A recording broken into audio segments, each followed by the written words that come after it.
امریکہ اور سعودی عرب کے درمیان سول نیوکلیئر معاہدے پر اتفاق، صدر ٹرمپ کی سعودی عرب کے لیے بڑے دفاعی پیکج کی منظوری، سعودی عرب کو F-35 اسٹیلتھ لڑاکا طیارے اور 300 ٹینک فروخت کیے جائیں گے۔ مصنوعی ذہانت کے تاریخی معاہدے کے تحت سعودی عرب کو بہترین امریکی AI سسٹمز تک رسائی فراہم کی جائے گی، وائٹ ہاؤس اعلامیہ۔ نائب وزیر اعظم اسحاق ڈار کی SCO اجلاس کے موقع پر اہم ملاقاتیں، روسی وزیر اعظم میخائیل میشوستن اور چینی وزیر اعظم لی چیونگ سے گفتگو، SCO رکن ممالک کے درمیان تعاون کو مزید مضبوط بنانے پر زور، علاقائی رابطہ کاری اور مشترکہ ترقیاتی اقدامات پر اتفاق۔ پاکستان میں کئی سال کی سیاسی بے یقینی کا خاتمہ، SN گلوبل اور فچ نے پاکستان کی کریڈٹ ریٹنگ میں بہتری ظاہر کی۔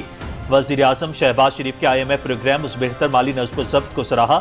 فیلڈ مارشل سید عاصم منیر کی امریکہ سے تعلقات بہتر بنانے کی کوششوں سے سرمایہ کاروں کا اعتماد بڑھا، ان کی مدت قیادت میں 2030 تک توسیع سے ملک میں استحکام کی توقع مزید بڑھ گئی۔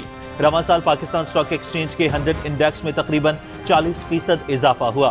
پاکستان سٹاک مارکیٹ ایشیا کی بہترین کارکردگی دکھانے والی مارکیٹوں میں شامل۔ رواں مالی سال کی پہلی سہ ماہی میں 36,000 نئے ٹریڈنگ اکاؤنٹس کھلے۔ اکتوبر میں پاکستان سٹاک ایکسچینج کا یومیہ کاروبار $20 کروڑ سے بڑھ گیا۔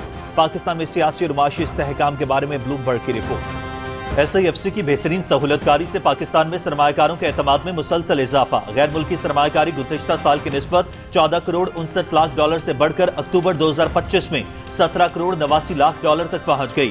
چین، متحدہ عرب امارات اور ہانگ کانگ سر فہرست۔ رواں مالی سال جولائی تا اکتوبر غیر ملکی سرمایہ کاری $74 crore 77 lakh record. State bank. Pakistan کی بحری تاریخ میں ایک اور سنگ میل عبور، کراچی پورٹ سے ماحول دوست میرین فیول کی پہلی بڑے پیمانے پر پیداوار اور ترسیل۔ پاکستان نے عالمی تنظیم رائے بحری امور کے معیار کے مطابق انتہائی کم سلفر فیول آئل کی باقاعدہ ترسیل کامیابی سے مکمل کی۔ یہ تاریخی کامیابی ویٹول کی سنگاپور کی بنکر بارج کے ذریعے حاصل ہوئی، جس کا وزن 8,722 میٹرک ٹن ہے۔ پیش رفت پاکستان کی توانائی کی پیداوار میں ایک بڑی کامیابی ہے۔ نااہل مودی کے بھارتی جنگی جرائم عالمی سطح پر بے نقاب، بھارت کشمیر کو عالمی تنازع کی بجائے اندرونی معاملہ قرار دے کر جنگی جرائم چھپا رہا ہے۔ 2019 سے غیر قانونی حراستیں، رابطے کی بندش اور خوف کی سیاست بھارتی حکمرانی کے آلات بن چکے۔ پہلگام حملے اور دہلی بم دھماکے کے بعد بھارتی فورسز نے شہادت کی بنیاد پر کشمیریوں کے متعدد مکانات مسمار کیے۔